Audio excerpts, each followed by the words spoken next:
Você já sentiu a dor penetrante da traição? Aquele momento em que descobre que alguém em quem você confiava plenamente quebrou essa confiança, virou as costas para a sua lealdade ou usou seus segredos contra você. A Bíblia fala claramente sobre a traição e sobre como Deus responde quando outros o ferem profundamente. Em Salmos 55, versículos 12 a 13, Davi lamenta: Se fosse um inimigo que me insultasse, eu o suportaria. Se fosse alguém que me odeia que se levantasse contra mim, eu me esconderia dele. Mas foste tu, um homem igual a mim, meu companheiro, meu amigo íntimo. Essas palavras ressoam com a agonia particular que surge quando a traição vem de alguém próximo. Embora tenham sido escritas há milhares de anos, elas capturam uma experiência humana universal que continua a nos afetar profundamente hoje. Quando a traição atinge a nossa vida, pode parecer que a dor nunca vai desaparecer. Pode nublar nossa percepção do futuro e nos fazer questionar nossa capacidade de confiar novamente. No entanto, há esperança. A palavra de Deus nos mostra claramente que Ele vê cada traição, que entende a nossa dor e que tem um plano para curar nossos corações partidos e trazer justiça perfeita. Convidamos você a descobrir as verdades eternas sobre como Deus lida com aqueles que traem seus filhos e sobre como podemos encontrar liberdade e cura em meio à dor mais profunda. A traição é uma realidade humana tão antiga quanto a própria humanidade. Desde o Jardim do Éden, quando a serpente traiu a confiança de Eva com uma mentira astuta, até os relacionamentos complexos que navegamos hoje, a traição tem sido uma experiência universal que atravessa todas as culturas, épocas e circunstâncias. Mas o que exatamente é a traição de uma perspectiva espiritual? Em sua essência, a traição é uma violação de confiança que rompe o pacto implícito ou explícito entre as pessoas. É uma ruptura de lealdade, uma decepção que acontece justamente porque primeiro existia um vínculo de confiança. A Bíblia não ignora essa realidade dolorosa. Na verdade, está repleta de histórias de pessoas que experimentaram traições profundas. José traído pelos próprios irmãos, Davi traído por seu filho Absalão e o exemplo supremo, Jesus traído por Judas, um de seus discípulos mais próximos. Esses relatos não são meras histórias, são janelas para a compreensão de Deus acerca da traição e de sua resposta a ela.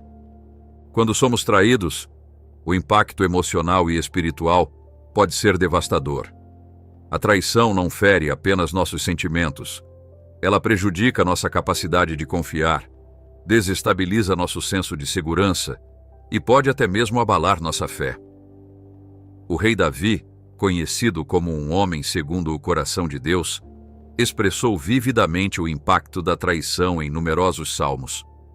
Em Salmos 41, versículo 9, ele lamenta: Até o meu melhor amigo em quem eu confiava e que partilhava do meu pão, levantou contra mim o seu calcanhar. Esse grito da alma reflete a dor especial que surge quando aqueles mais próximos de nós nos traem. Por que Deus permite a traição em nossas vidas? Essa pergunta ecoa nos corações de crentes ao longo dos séculos. Embora não possamos fingir conhecer todos os propósitos de Deus, as Escrituras nos oferecem perspectivas que iluminam essa sombria experiência humana. A traição, como todas as formas de sofrimento em um mundo caído, é consequência do livre-arbítrio humano mal utilizado. Deus nos criou com liberdade de escolher entre o bem e o mal, entre a lealdade e a traição. Quando outros escolhem nos trair, estão exercendo essa liberdade de maneira destrutiva. Contudo, mesmo em meio à traição, podemos encontrar consolo em saber que Deus nunca é pego de surpresa. Ele vê cada ato de deslealdade antes que aconteça e, surpreendentemente, pode incorporá-lo em seu propósito maior para nossas vidas. Como veremos nas histórias bíblicas que exploraremos, Deus tem uma capacidade notável de transformar as traições mais dolorosas em veículos para nosso crescimento cura e testemunho. Mas não nos adiantemos. Para entender verdadeiramente como Deus trata aqueles que nos traem, primeiro devemos mergulhar em um dos relatos mais poderosos de traição e redenção nas Escrituras: a história de José. A história de José, que abrange vários capítulos do livro de Gênesis, talvez nos apresente o exemplo mais claro e comovente de como Deus responde à traição. Para apreciar completamente o impacto dessa narrativa, precisamos mergulhar nos detalhes emocionais e no contexto histórico que a cercam. José era o 11º filho de Jacó, nascido de sua amada esposa Raquel após anos de infertilidade.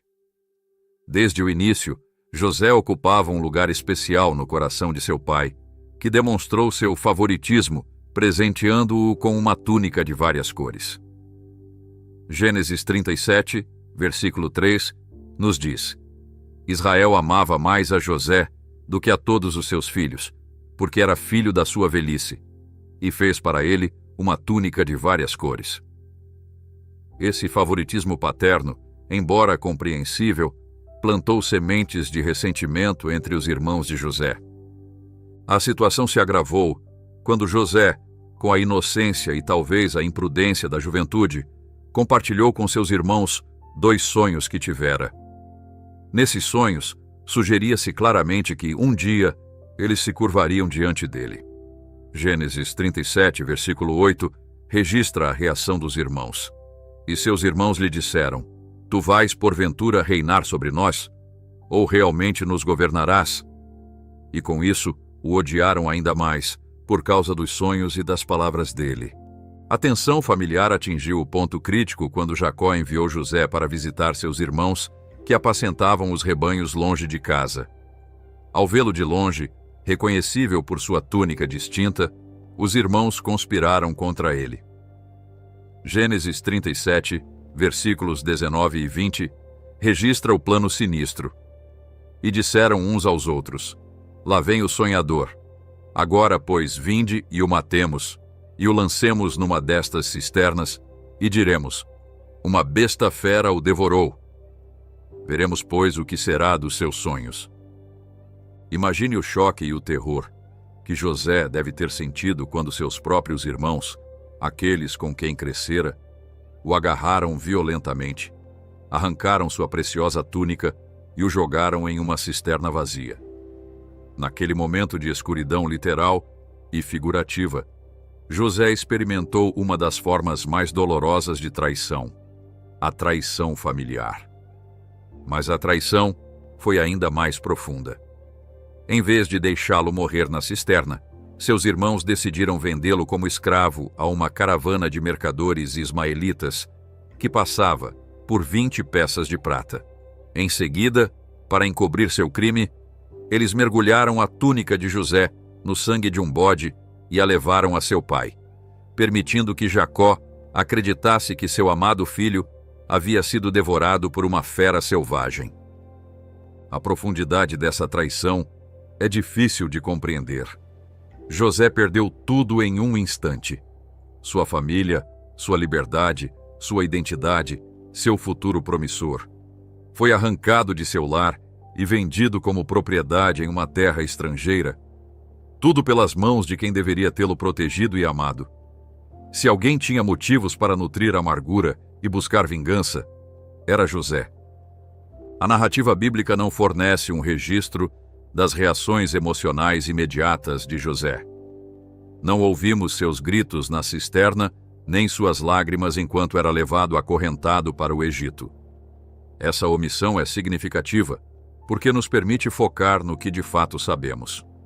Como José respondeu à traição ao longo do tempo, e como Deus operou por meio dessas circunstâncias aparentemente trágicas.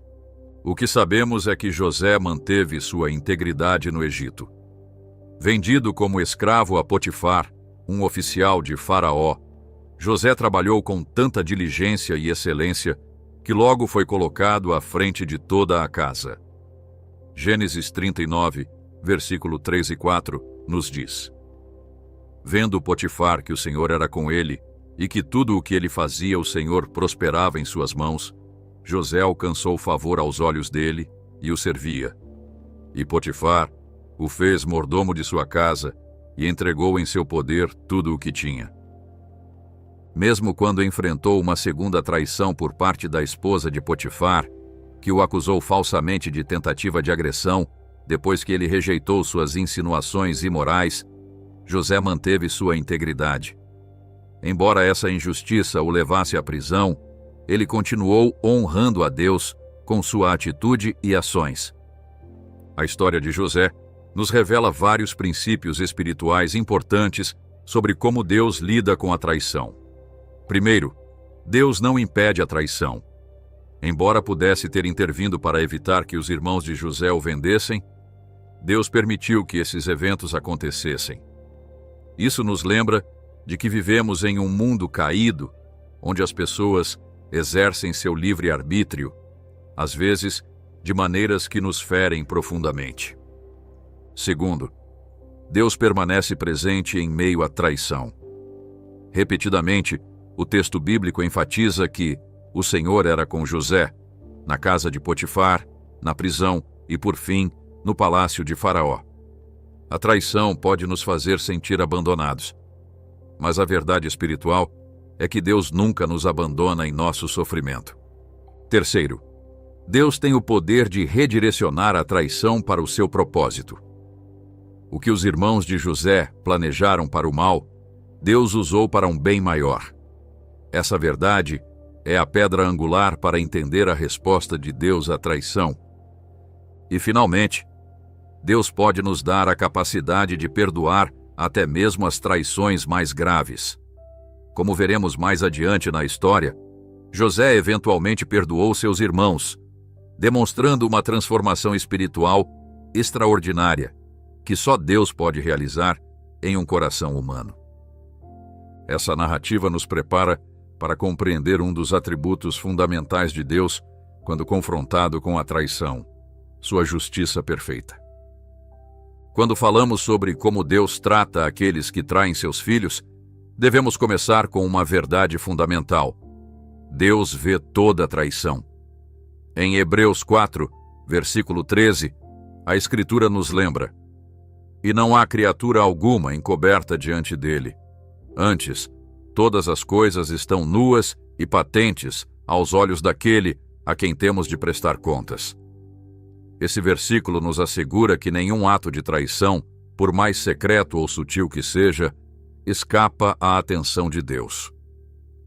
Diferentemente dos seres humanos, que só podem ver ações externas e inferir motivos, Deus enxerga diretamente o coração. Ele conhece não apenas o que foi feito, mas por que foi feito. 1 Samuel 16, versículo 7, declara: O Senhor não vê como vê o homem, pois o homem olha para a aparência exterior, mas o Senhor olha para o coração. Essa capacidade divina de ver tanto a traição quanto as motivações por trás dela garante que sua justiça será perfeita, baseada em um conhecimento completo que nenhum juiz humano poderia ter. Essa onisciência divina traz grande consolo àqueles que foram traídos. Quando experimentamos traição, especialmente vinda de alguém próximo, muitas vezes surge um sentimento de invalidação. Duvidamos da nossa percepção, perguntamo-nos se exageramos e podemos até nos sentir culpados por estarmos feridos. Saber que Deus vê a verdade completa da situação valida nossa experiência e garante que não estamos sozinhos em nossa dor. No contexto da traição, um dos princípios espirituais mais importantes que Deus estabeleceu é o de semeadura e colheita. Gálatas 6, versículos 7 e 8, expressa isso claramente. Não vos enganeis, de Deus não se zomba, pois tudo o que o homem semear, isso também ceifará, porque o que semeia na sua carne, da carne, ceifará a corrupção, mas o que semeia no Espírito, do Espírito, ceifará a vida eterna.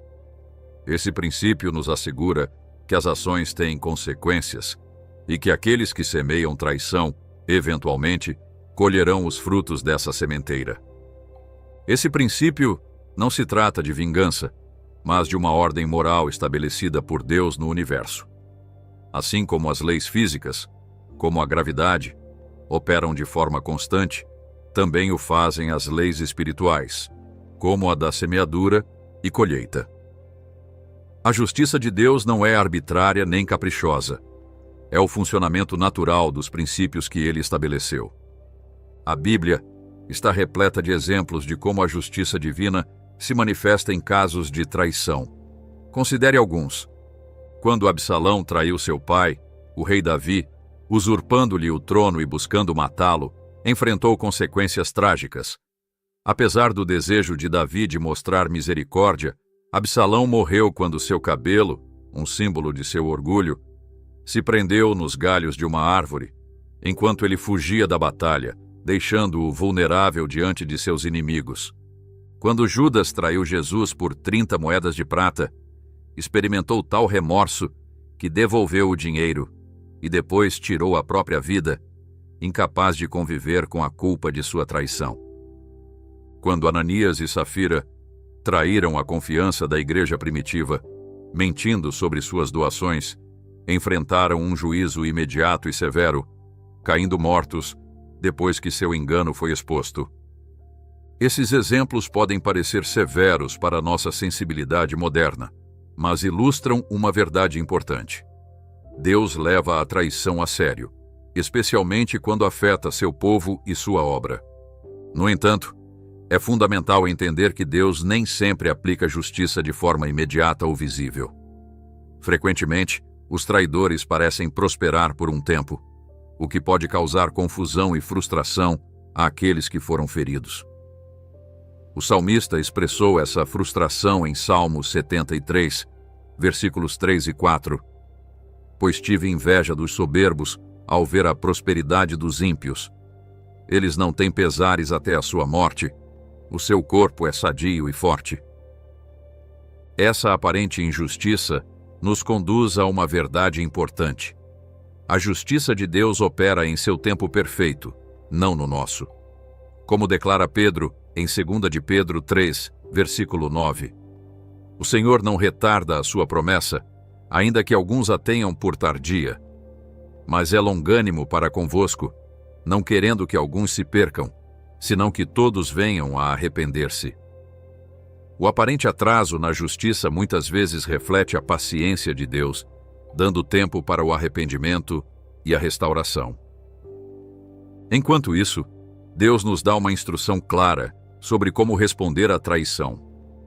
Não devemos fazer justiça com as próprias mãos. Romanos 12, versículo 19, nos adverte: Não vos vingueis a vós mesmos, amados, mas dai lugar à ira de Deus. Pois está escrito: Minha é a vingança, eu retribuirei, diz o Senhor. Essa proibição contra a vingança pessoal não é uma restrição arbitrária, é uma proteção misericordiosa. Quando tentamos administrar justiça por conta própria, inevitavelmente fazemos isso a partir de uma posição de informação incompleta, emoções feridas e compreensão limitada. Nossa versão de justiça raramente é verdadeiramente justa. Com mais frequência, é uma forma de revanchismo que perpetua ciclos de dano.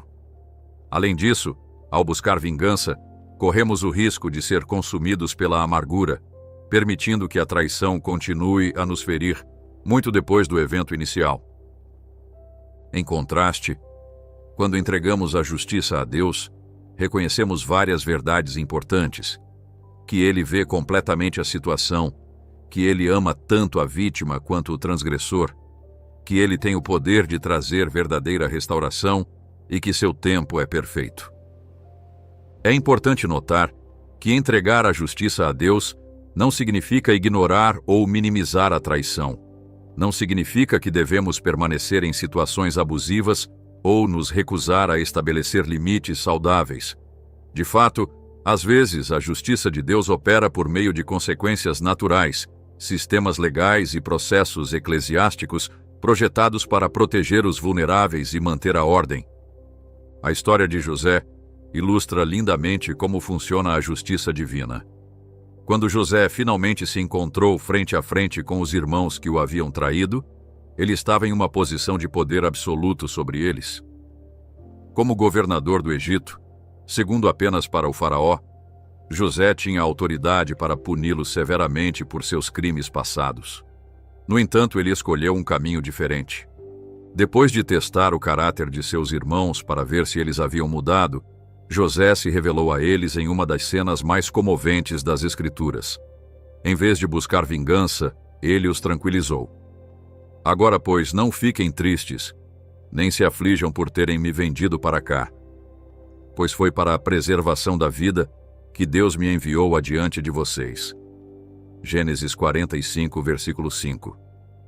Essa resposta extraordinária não nega a gravidade da traição. José não alega que o que eles fizeram foi certo ou que não o feriu.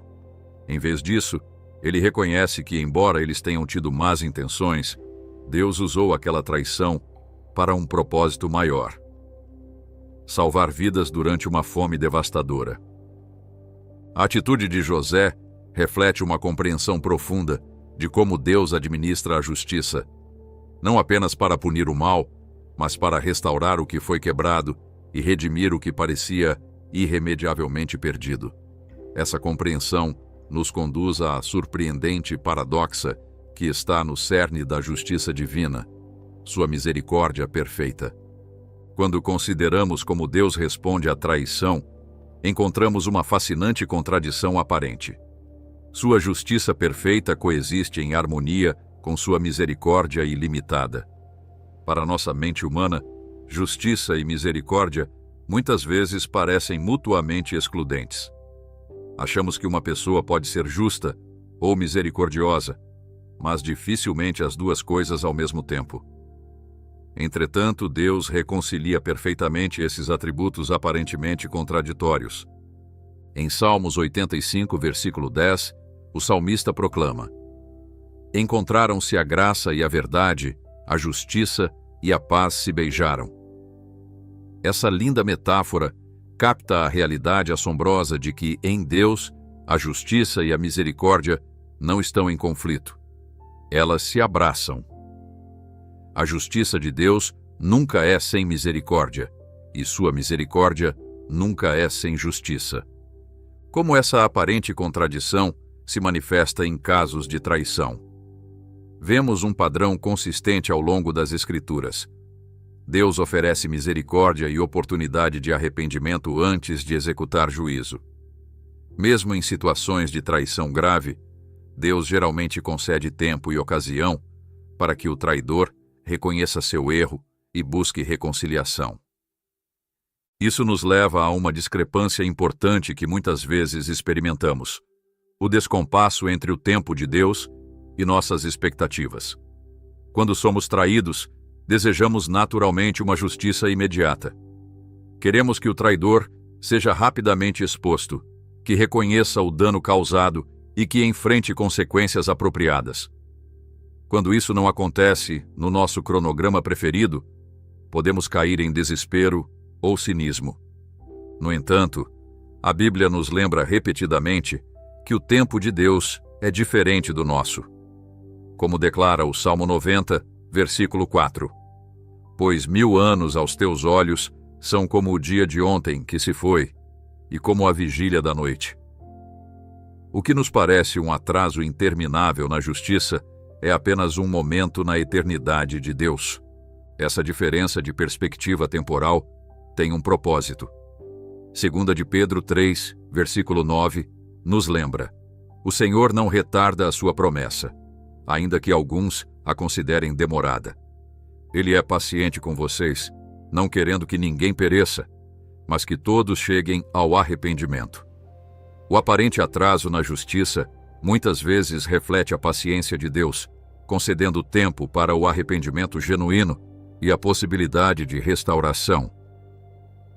A vida do rei Davi fornece um estudo de caso fascinante sobre como Deus responde à traição ao longo do tempo. Davi experimentou traição de múltiplos lados: do rei Saul, a quem havia servido fielmente, de seu conselheiro Aitofel, e talvez mais dolorosamente, de seu próprio filho Absalão. A resposta de Jesus à traição que sofreu também é reveladora. No momento de sua prisão, Jesus se dirige a Judas dizendo: Amigo, para que vieste? Mateus 26, versículo 50. A palavra amigo aqui é significativa. Mesmo no ato de traição, Jesus estende dignidade e oportunidade de arrependimento. Mais assombroso ainda é que na cruz, horas depois da traição, Jesus ora: Pai, perdoa-lhes, pois não sabem o que fazem. Lucas 23, versículo 34. Embora essa oração se refira principalmente aos soldados que o crucificaram, ela reflete sua atitude geral para com todos os envolvidos em seu sofrimento, incluindo Judas. Essa resposta de Cristo à traição nos fornece o exemplo supremo de como Deus responde quando seus filhos são traídos. Sua resposta não minimiza a gravidade do ato. Na verdade, o próprio Jesus havia dito: melhor lhe fora não haver nascido esse homem. Marcos 14, versículo 21. No entanto, sua resposta mostra que até mesmo a mais severa traição é uma oportunidade para demonstrar amor redentor. A história de Judas também nos ensina algo profundo sobre as consequências da traição. Mateus 27, versículos 3 a 5, registra o que aconteceu depois. Então Judas, que o traíra, vendo que Jesus fora condenado, trouxe arrependido as 30 moedas de prata aos principais sacerdotes e aos anciãos, dizendo: Pequei, traindo sangue inocente, e atirando para o templo as moedas de prata, retirou-se e foi-se enforcar. Esse desfecho trágico ilustra uma verdade dolorosa. A traição muitas vezes fere mais profundamente o traidor do que o traído. Judas não conseguiu viver com o que fizera. O remorso, diferente do verdadeiro arrependimento que busca restauração, o consumiu a ponto de tirar sua própria vida. O que podemos aprender com a traição de Cristo que se aplica às nossas próprias experiências? Primeiro, a traição não é aleatória nem pega Deus de surpresa. Assim como a traição de Judas foi prevista e profetizada, Deus conhece as traições que enfrentaremos na vida. Em Salmo 139, versículos 1 a 4, Davi reconhece: Senhor, Tu me sondaste e me conheces. Esquadrinhaste o meu andar e o meu deitar. Conheces todos os meus caminhos. Sem que haja uma palavra na minha língua, eis que, ó Senhor, tudo conheces. Esse conhecimento divino não impede a traição, mas nos garante que nunca enfrentamos seus efeitos sozinhos ou fora do conhecimento e cuidado de Deus. Segundo, Deus pode usar até mesmo a pior traição para cumprir seus propósitos. A traição de Judas, embora dolorosa e injusta, foi o catalisador para os eventos que levaram à crucificação e, em última análise, à ressurreição, o maior ato redentor da história. Da mesma forma, Deus pode pegar as traições que sofremos e transformá-las em veículos para nosso crescimento, testemunho e triunfo espiritual final. Terceiro, nossa resposta à traição pode ser nossa ferramenta de testemunho mais poderosa. A maneira como Jesus respondeu à traição, com dignidade, amor e misericórdia, revela de forma mais clara o seu caráter divino do que quase qualquer outra ação.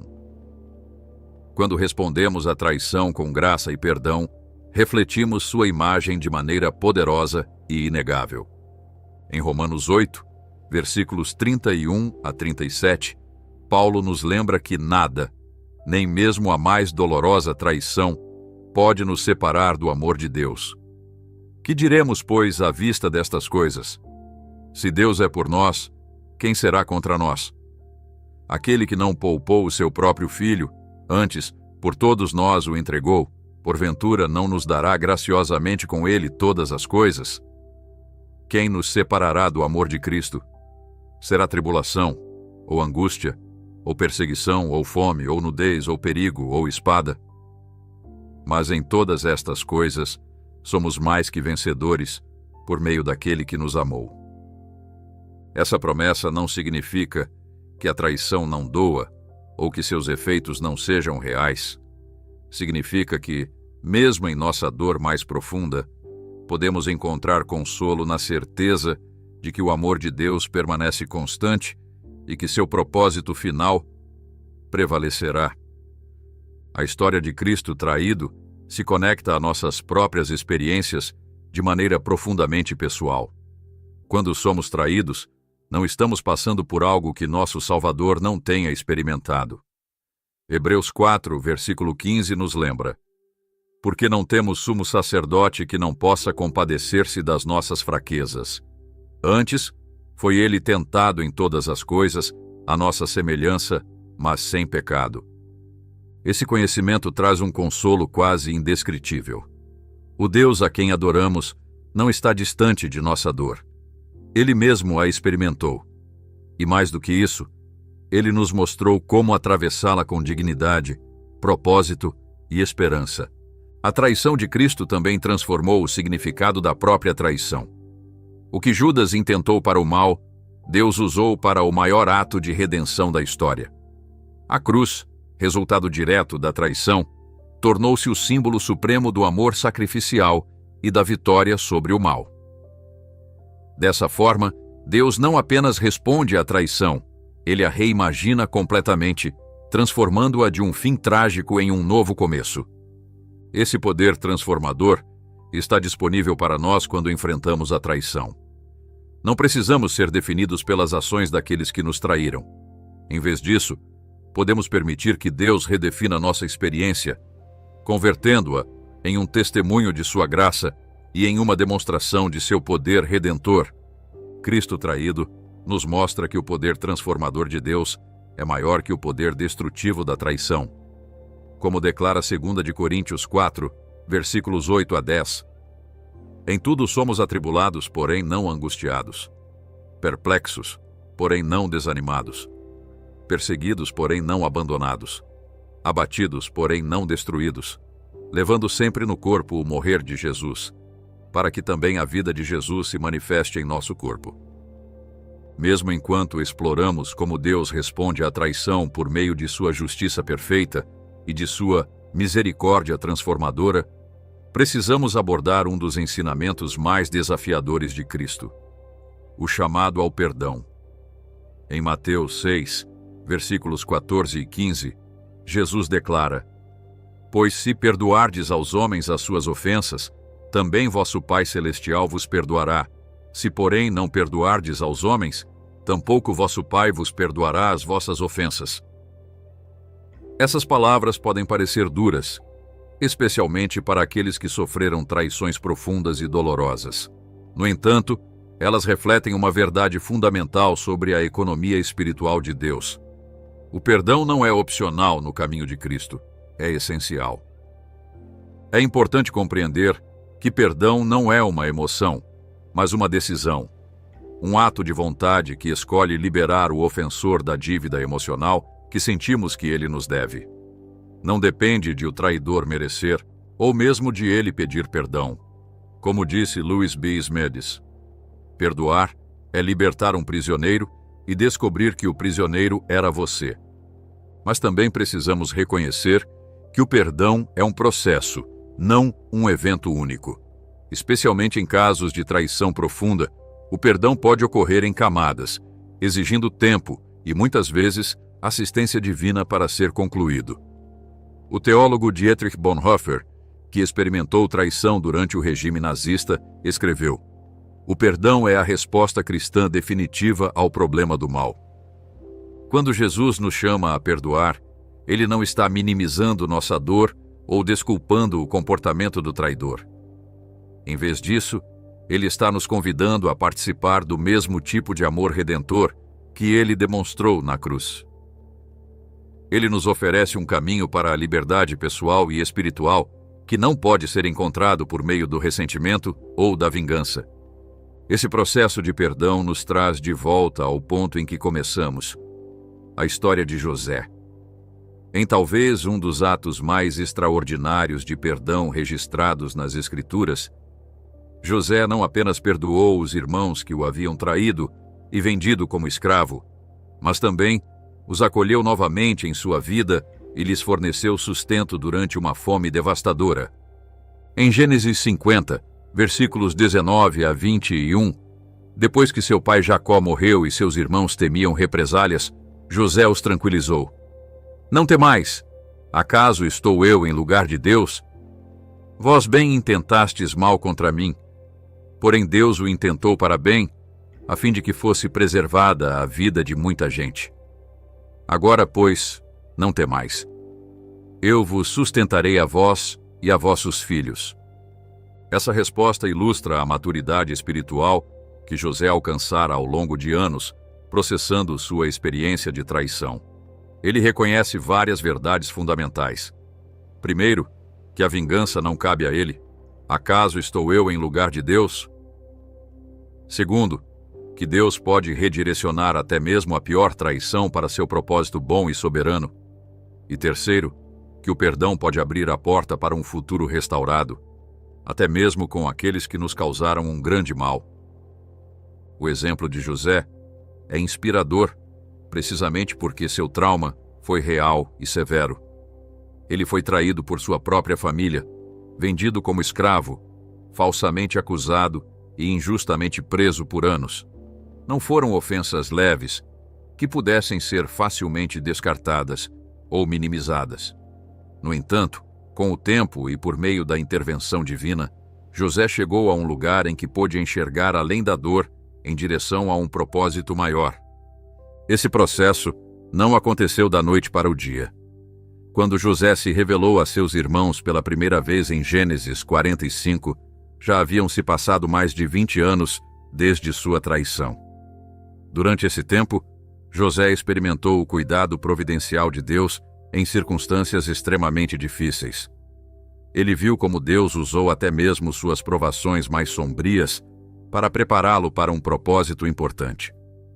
Essa perspectiva transformada permitiu a José ver a traição através de uma lente diferente.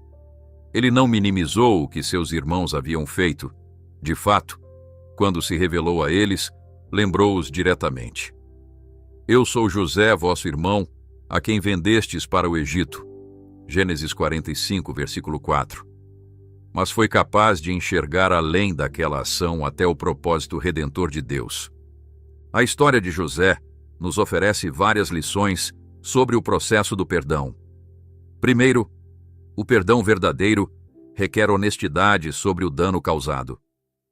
José não fingiu que o que seus irmãos fizeram estava certo ou que não o machucou. Ele nomeou claramente a ofensa. A quem vendestes para o Egito? O perdão não é negação. Começa com o reconhecimento honesto da ferida. Segundo, o perdão é facilitado por uma perspectiva mais ampla. A capacidade de José para perdoar estava ligada à sua capacidade de ver a mão soberana de Deus operando até mesmo em seu sofrimento. Como ele declarou: Deus me enviou adiante de vós para conservar vossa sucessão na terra e para vos salvar a vida por meio de grande livramento. Gênesis 45, versículo 7. E terceiro, o perdão pode abrir a porta para uma relação restaurada, mas isso nem sempre é imediato ou garantido. José testou seus irmãos ao longo do tempo, avaliando se eles haviam realmente mudado antes de confiar plenamente neles. O perdão é incondicional, mas a reconciliação é condicional, dependendo de arrependimento genuíno e mudança demonstrada.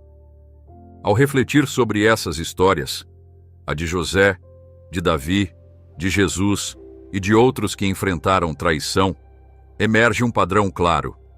Deus não promete impedir que experimentemos traição nesta vida caída, mas promete estar conosco por meio dela, administrar justiça perfeita em seu tempo e nos capacitar a responder de maneiras que reflitam seu caráter. A traição, embora intensamente dolorosa, nunca é a palavra final em nossa história quando a confiamos a Deus. O que os traidores pretendem para o mal, Deus pode redirecionar para o bem. O que parece uma derrota esmagadora pode se tornar, com o tempo, um testemunho poderoso do poder redentor e restaurador de Deus. Essa verdade não minimiza a nossa dor, nem justifica as ações de quem nos feriu, mas nos oferece um caminho adiante, um caminho marcado não por amargura perpétua, mas por cura progressiva, não por vingança, mas por vitória em Cristo. Como Paulo escreveu em Romanos 12, versículo 21, não te deixes vencer do mal, mas vence o mal com o bem. Esse é o convite estendido a todos os que já experimentaram a traição. Permitir que Deus use até mesmo essa experiência dolorosa para demonstrar seu poder transformador e revelar sua glória redentora. E assim, concluímos a primeira parte de nossa jornada para entender como Deus trata aqueles que nos traem. Exploramos a realidade universal da traição. Examinamos a história transformadora de José. Consideramos a justiça perfeita de Deus. Refletimos sobre sua misericórdia paradoxal. Contemplamos o exemplo supremo de Cristo traído e começamos a compreender o desafiador, mas libertador caminho do perdão. Na segunda parte, aprofundaremos o processo prático do perdão. Exploraremos os benefícios pessoais de soltar a traição. Examinaremos como Deus transforma nossa dor em propósito. Consideraremos a história de Pedro como um estudo de caso em restauração. E concluiremos com passos concretos para processar biblicamente a traição em nossas próprias vidas. A reação de Davi à traição de Saul é particularmente instrutiva. Embora Saul repetidamente tentasse matar Davi, motivado por ciúme e paranoia, Davi recusou-se consistentemente a se vingar, mesmo quando teve oportunidades perfeitas para fazê-lo. Em 1 de Samuel 24, quando Davi teve a oportunidade de matar Saul em uma caverna, ele apenas cortou um pedaço do manto dele. Depois, disse a seus homens: "O Senhor me guarde de fazer tal coisa ao meu senhor, o ungido do Senhor, porque é o ungido do Senhor." Versículo 6. Essa resposta extraordinária revela o entendimento de Davi de que a justiça pertence a Deus, não a ele. Ele reconheceu que, mesmo em meio a uma traição flagrante, não era seu lugar usurpar o tempo de Deus ou seus métodos de administrar justiça. Davi esperou pacientemente, permitindo que Deus determinasse como e quando Saul enfrentaria as consequências de suas ações. A história de Absalão oferece outra perspectiva. Quando o filho de Davi organizou um golpe, Davi foi forçado a fugir para salvar a própria vida. No entanto, mesmo enquanto enviava tropas para se defender do exército de Absalão, Davi deu instruções específicas. "Tratai o jovem Absalão com brandura por amor de mim." 2 de Samuel 18, versículo 5. Esse pedido revela o coração de um pai que, mesmo em meio a uma traição brutal, desejava misericórdia para o traidor. Quando Absalão morreu apesar dessas instruções, a resposta de Davi foi de profunda dor, não de satisfação vingativa. 2 de Samuel 18, versículo 33, registra seu lamento. "Meu filho Absalão, meu filho Absalão, quem me dera que eu morrera por ti, Absalão, meu filho, meu filho." Esse lamento tocante não reflete o prazer de uma vingança realizada, mas um amor paternal que transcende até a mais profunda traição.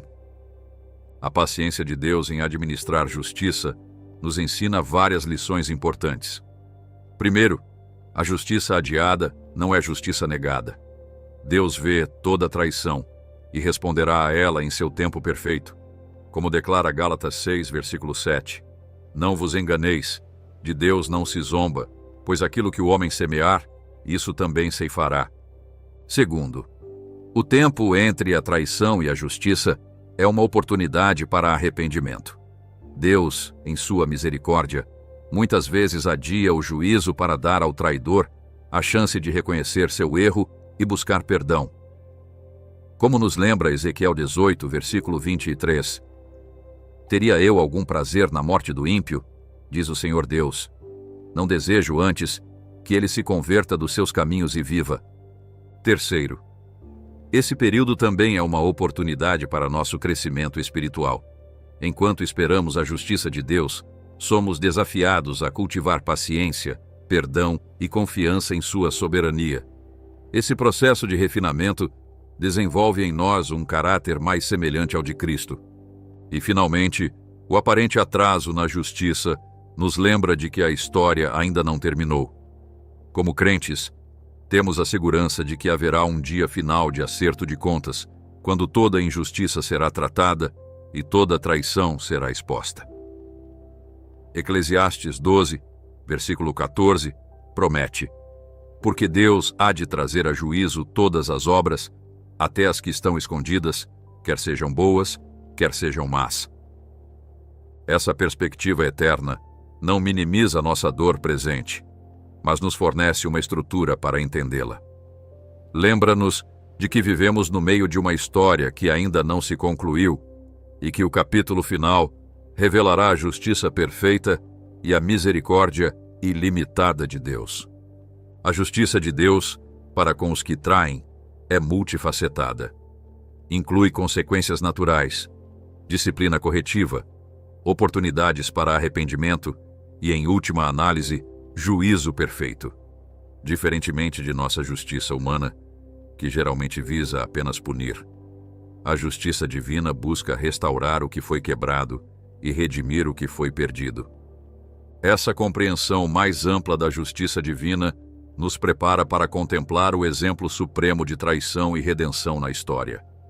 A traição que Cristo experimentou e sua resposta transformadora a ela. Até agora, exploramos como Deus enxerga e responde à traição por meio de sua justiça perfeita e de sua misericórdia incomparável. Vimos como essas verdades se manifestam nas histórias de José e Davi. Mas, para compreender plenamente a perspectiva divina sobre a traição, devemos dirigir nossa atenção ao exemplo supremo, Jesus Cristo, que experimentou a traição em sua forma mais profunda e respondeu de maneira mais surpreendente. A traição de Jesus por Judas Iscariotes representa talvez o ato de deslealdade mais infame da história. Para apreciar a profundidade dessa traição, precisamos considerar o relacionamento que existia entre Jesus e Judas. Este não era um conhecido casual ou um seguidor distante. Era um dos 12 discípulos, parte do círculo íntimo de Jesus. Por 3 anos, Judas caminhou com Jesus, ouviu seus ensinamentos, presenciou seus milagres e compartilhou momentos de intimidade que poucos experimentaram. Era tão confiável que lhe foi dada a responsabilidade de administrar as finanças do grupo apostólico. Externamente, parecia tão leal quanto qualquer um dos outros discípulos. Mesmo na última ceia, quando Jesus predisse sua traição, os outros discípulos não apontaram imediatamente para Judas, o que sugere que sua deslealdade não era óbvia para seus companheiros. No entanto, João 12, versículo 6, nos dá uma pista sobre a condição do coração de Judas, indicando que ele era ladrão e, tendo a bolsa, tirava o que ali se lançava. Essa revelação sugere que a traição final de Judas não foi um ato impulsivo, mas a culminação de uma série de pequenas traições que vinham ocorrendo em seu coração havia algum tempo.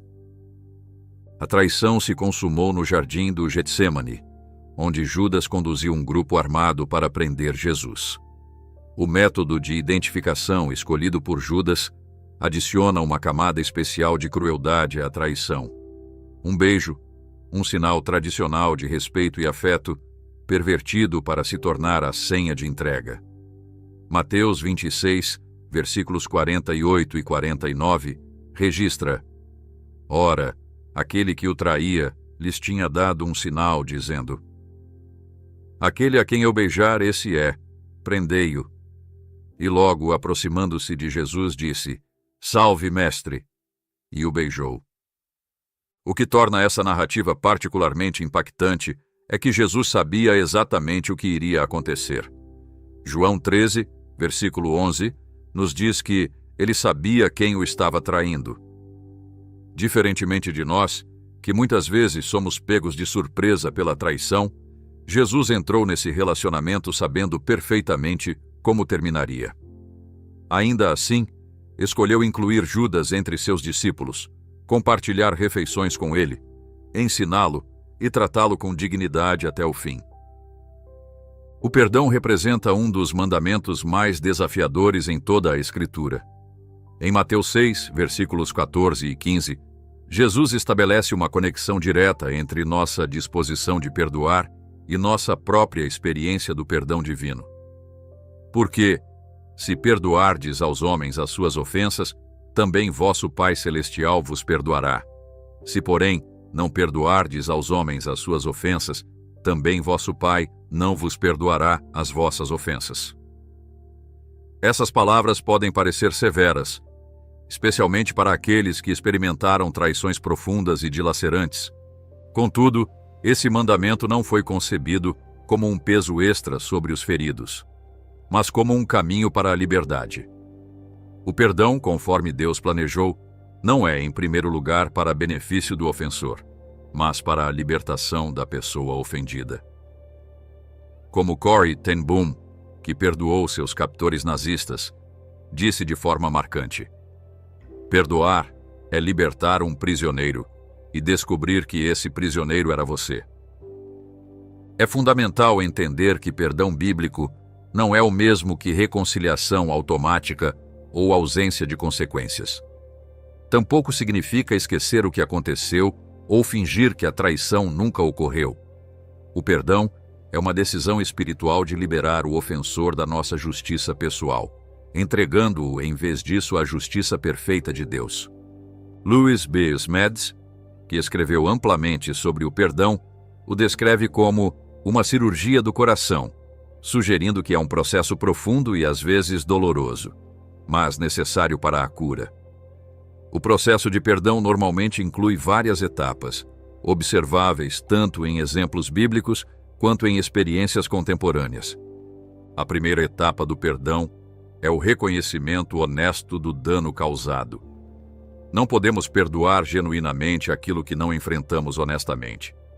Esse passo implica nomear a traição sem minimizá-la ou exagerá-la. Na história de José, vemos esse reconhecimento quando ele identifica claramente o que seus irmãos fizeram. Eu sou José, vosso irmão, a quem vendestes para o Egito. Gênesis 45, versículo 4. José não fingiu que a traição não aconteceu ou que não foi dolorosa. Ele a nomeou diretamente. De maneira semelhante, Davi expressou abertamente sua dor quando foi traído. Em Salmos 55, versículos 12 ao 14, ele lamenta: pois não era um inimigo que me afrontava, então eu o suportaria. Mas eras tu, homem meu igual, meu guia e meu íntimo amigo. Juntos andávamos, juntos nos dávamos bem e íamos com a multidão à casa de Deus. Esse reconhecimento honesto da dor não contraria o perdão. É um passo necessário em direção a ele. A segunda etapa do perdão implica renunciar ao direito de vingança. Romanos 12, versículo 19, instrui: não vos vingueis a vós mesmos, amados, mas dai lugar à ira, pois está escrito: minha é a vingança. Eu retribuirei, diz o Senhor. Esse passo envolve uma entrega consciente do ofensor e da ofensa a Deus, reconhecendo que ele administrará a justiça perfeita em seu tempo perfeito. Essa renúncia não é passiva ou resignada. É um ato poderoso de fé que declara: Deus, confio que tua justiça é mais perfeita do que qualquer vingança que eu pudesse exercer. Libero essa pessoa ao teu juízo soberano. Billy Graham frequentemente aconselhava as pessoas feridas a expressarem essa decisão em oração específica, entregando conscientemente a situação a Deus. A terceira etapa do perdão envolve começar a ver além da ofensa em direção a um propósito maior. Isso não significa que a traição seja boa ou justificada, mas reconhece que Deus pode redimi-la para seu propósito maior. José exemplificou isso ao dizer a seus irmãos: Vocês planejaram o mal contra mim, mas Deus o tornou em bem, para fazer o que hoje se vê, que é conservar muita gente com vida. Gênesis 50, versículo 20. Essa perspectiva transformada permite que o perdão deixe de ser uma obrigação difícil para se tornar uma expressão de confiança na soberania de Deus. Passamos a enxergar que, embora a traição não fizesse parte do plano de Deus, Ele pode incorporá-la em seu propósito redentor para nossas vidas. A quarta etapa do perdão inclui a disposição de estender misericórdia ao ofensor, assim como Deus estendeu misericórdia a nós. Na parábola do servo impiedoso, Mateus 18, versículos 21 a 35. Jesus ilustra poderosamente como nossa disposição de perdoar os outros deve fluir de nossa experiência de sermos perdoados por Deus. Essa disposição não depende de o ofensor merecer perdão. Por definição, perdão é imerecido. Tampouco exige que o ofensor solicite perdão para que o ofereçamos. Como Jesus demonstrou na cruz ao orar: Pai, perdoa-lhes, pois não sabem o que fazem. Lucas 23, versículo 34. O perdão pode ser estendido até mesmo àqueles que não reconhecem seu erro. É importante distinguir entre perdão e reconciliação. O perdão é uma decisão unilateral que podemos tomar independentemente das ações do ofensor. A reconciliação, por outro lado, é um processo bilateral que requer arrependimento genuíno por parte do ofensor e disposição para voltar a confiar por parte do ofendido. Em 2 de Coríntios 2, versículos 7 e 8, Paulo escreve sobre alguém que havia prejudicado a comunidade, mas se arrependera. De modo que, ao contrário, deveis antes perdoar-lhe e consolá-lo, para que não seja consumido por excessiva tristeza. Pelo que vos rogo, que confirmeis para com ele o vosso amor. Essa passagem ilustra que, quando há arrependimento genuíno, a restauração do relacionamento se torna possível. Entretanto, nem todos os relacionamentos podem ou devem ser restaurados, especialmente quando há padrões de abuso ou quando o ofensor não demonstra arrependimento genuíno. O perdão não exige que nos coloquemos em situações de dano contínuo. Como Billy Graham costumava enfatizar, podemos perdoar alguém sem voltar a confiar nessa pessoa até que ela se prove digna de confiança. A quinta e última etapa do perdão envolve experimentar a liberdade emocional e espiritual que surge quando o perdão é completado. Nessa etapa, a traição já não domina nossos pensamentos ou emoções. Não significa que tenhamos esquecido o que aconteceu, mas que isso já não tem poder sobre nós.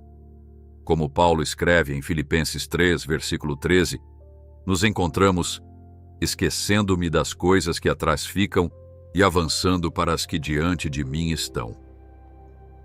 Esse processo de perdão raramente é linear e pode exigir tempo, sobretudo quando a traição foi profunda.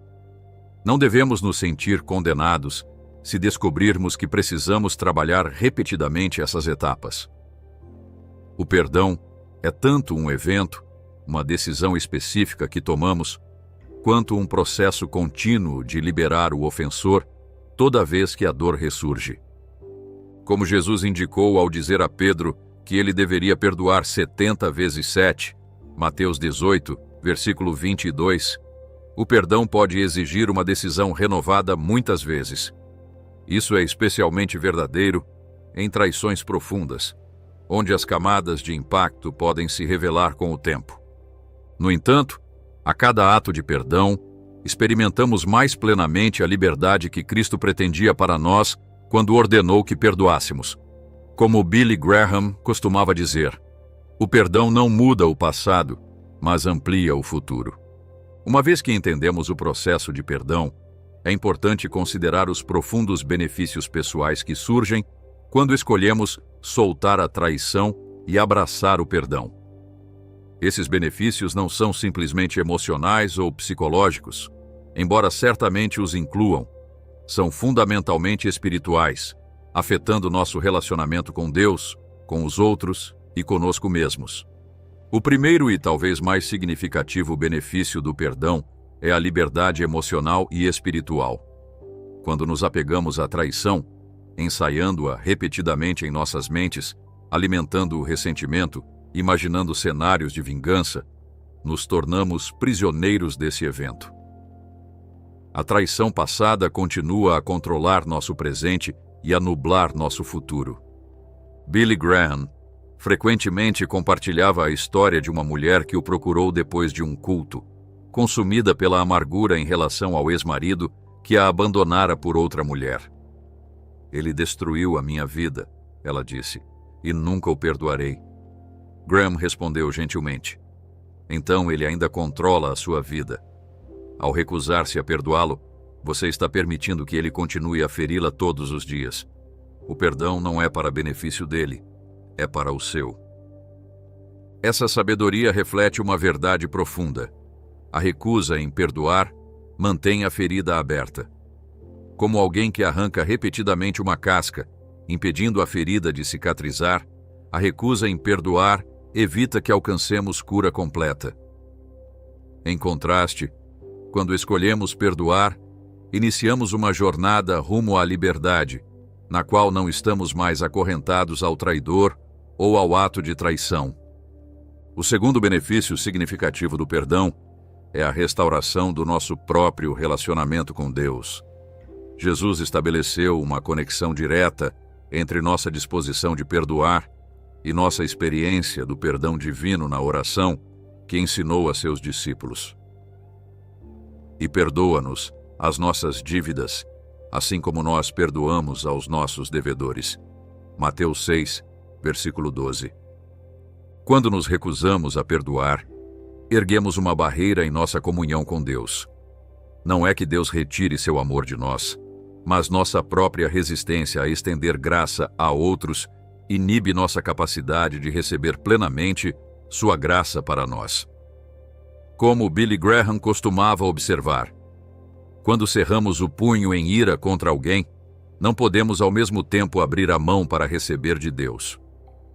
A parábola do servo impiedoso em Mateus 18 ilustra vividamente esse princípio. Um servo que havia sido perdoado de uma dívida enorme se recusou a perdoar uma dívida muito menor que outro servo lhe devia. Como resultado, ele perdeu o benefício do perdão que já lhe havia sido concedido.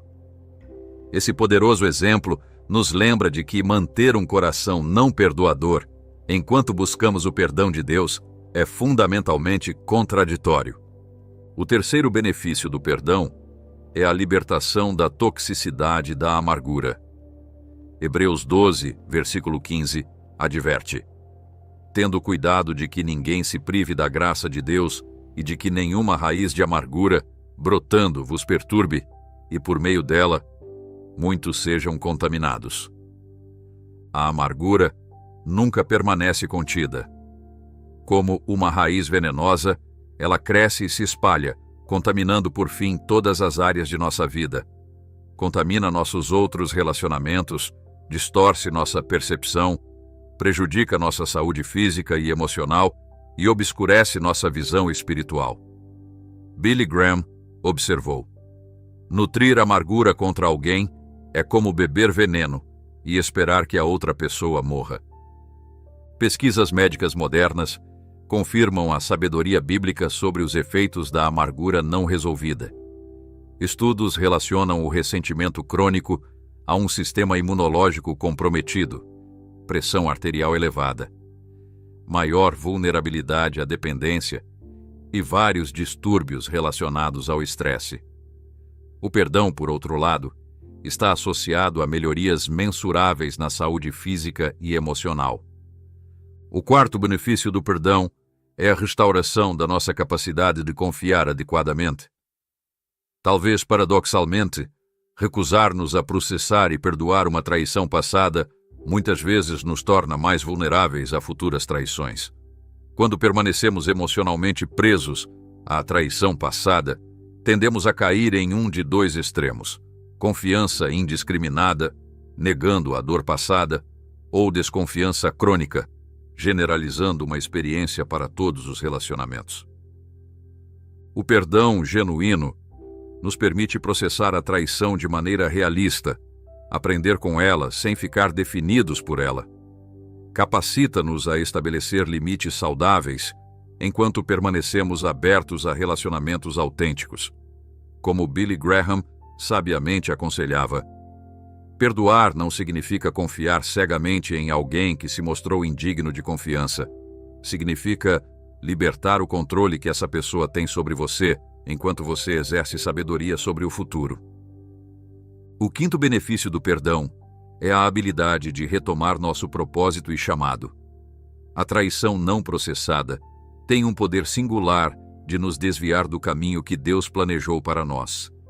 Ela pode consumir nossa energia, distorcer nossas prioridades e roubar nossa paixão por nosso chamado.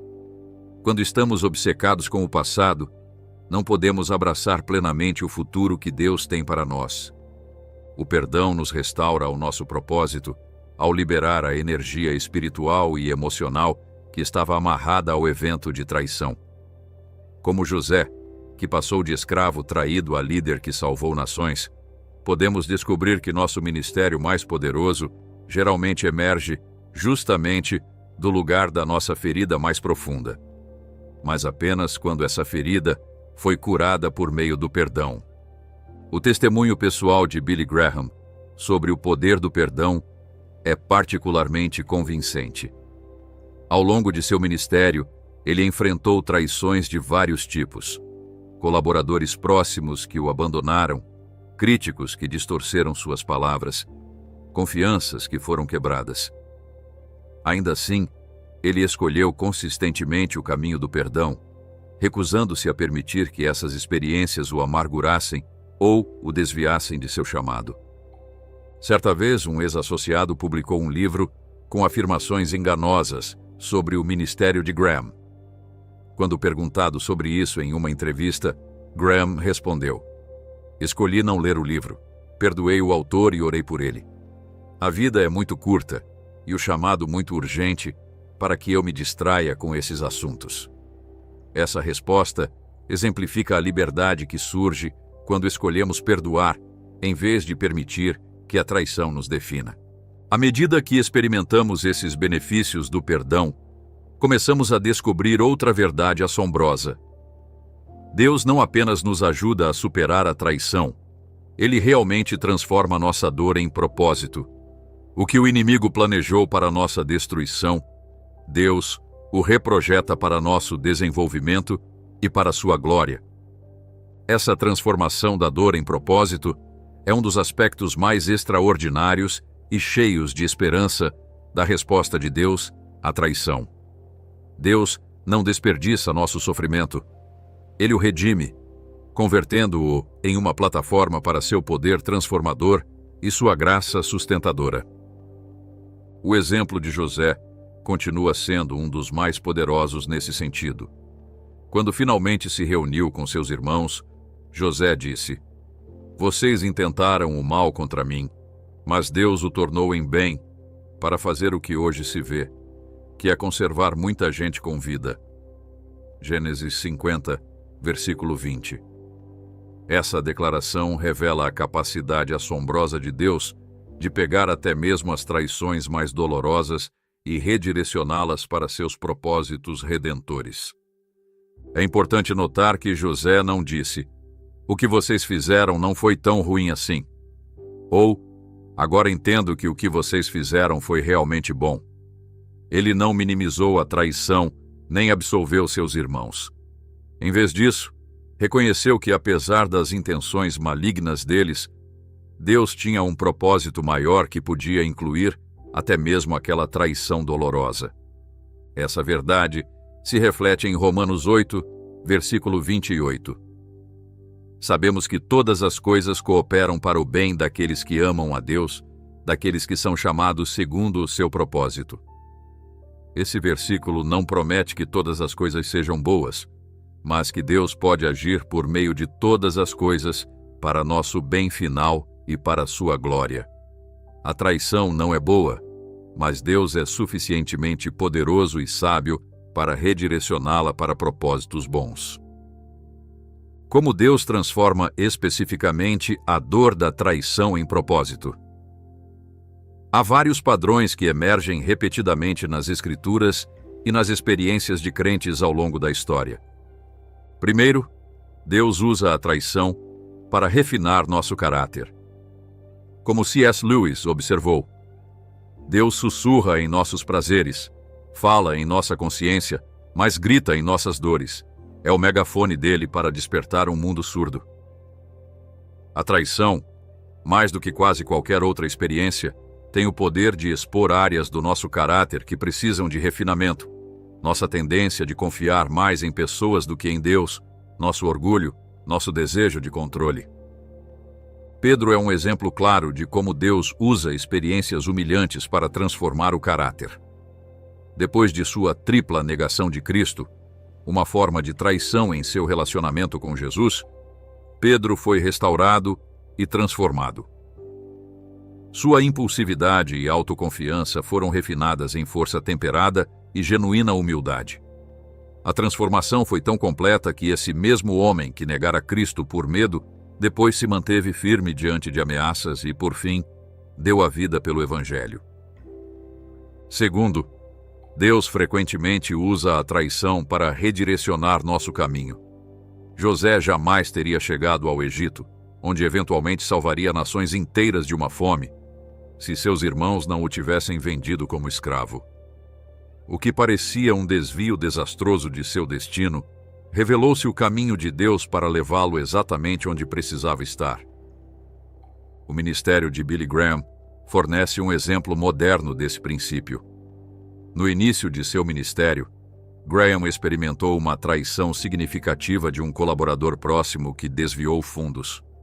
Essa experiência dolorosa levou Graham a estabelecer o que ficaria conhecido como o Pacto de Modesto, um conjunto de compromissos que ele e sua equipe assumiram sobre integridade financeira, honestidade e pureza moral.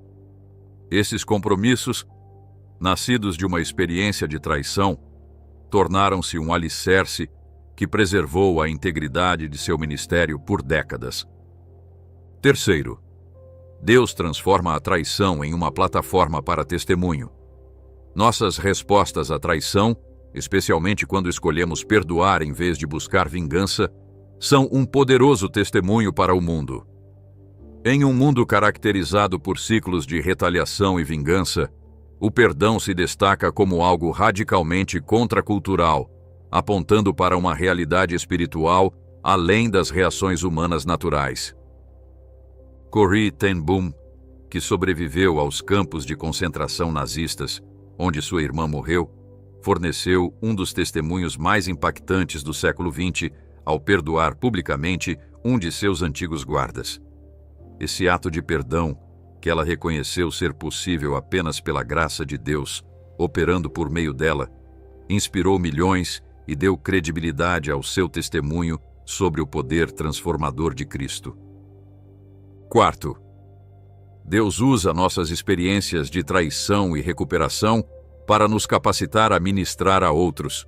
2 Coríntios 1, versículos 3 e 4, nos lembra: Bendito seja o Deus e Pai de nosso Senhor Jesus Cristo, o Pai das misericórdias e Deus de toda consolação, que nos consola em toda a nossa tribulação, para que também possamos consolar os que estiverem em qualquer tribulação, com a consolação com que nós mesmos somos consolados por Deus.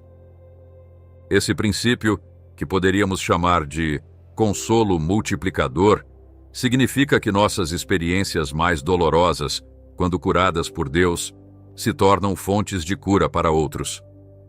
Aqueles que enfrentaram a traição e encontraram o caminho para o perdão e a cura têm uma credibilidade única e uma compreensão empática que lhes permite guiar outros em experiências semelhantes.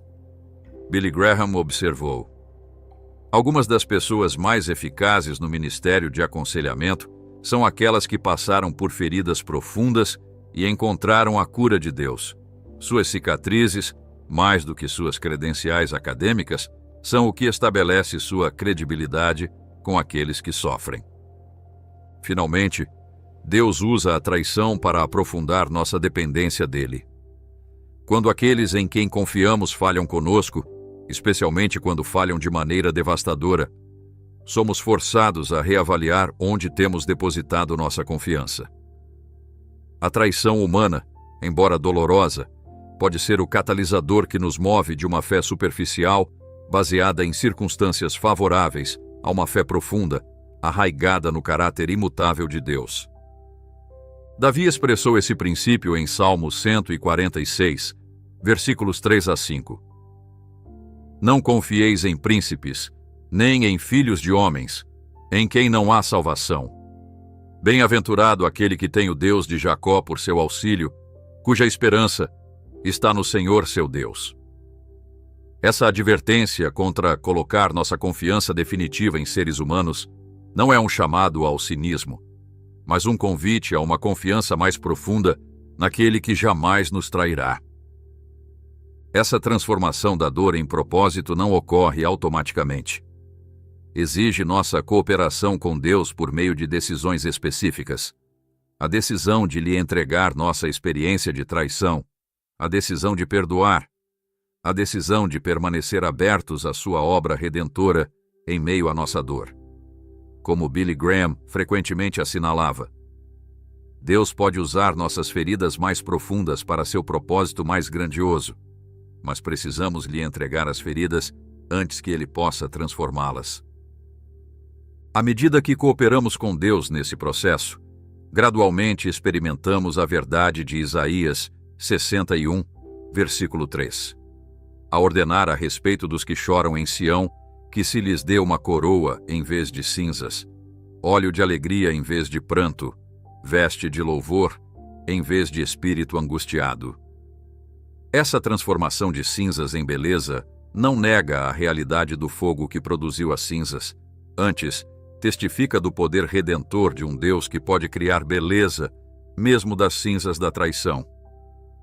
Quando permitimos que Deus transforme nossa dor em propósito, descobrimos uma verdade profunda. A traição não tem a palavra final em nossa história. O que o inimigo intentou para destruição, Deus redireciona para desenvolvimento. O que parecia ser um ponto final, torna-se um ponto de virada. Aquilo que foi planejado para nossa queda, torna-se, nas mãos soberanas de Deus, um degrau para um propósito mais elevado e um testemunho mais poderoso de sua graça transformadora. Para concluir nosso estudo sobre como Deus lida com aqueles que nos traem, retornamos à verdade essencial que apresentamos no início, a de que Deus vê cada traição, entende nossa dor e tem um plano para curar nossos corações e trazer justiça perfeita. Essa verdade nos oferece consolo em nossos momentos mais sombrios, orientação para nossas decisões mais difíceis e esperança quando o perdão parece impossível. A trajetória que traçamos, desde a realidade universal da traição até a transformação divina de nossa dor em propósito, nos assegura que, embora a traição seja uma parte inevitável da vida em um mundo caído, ela nunca terá a palavra final para aqueles que confiam em Deus.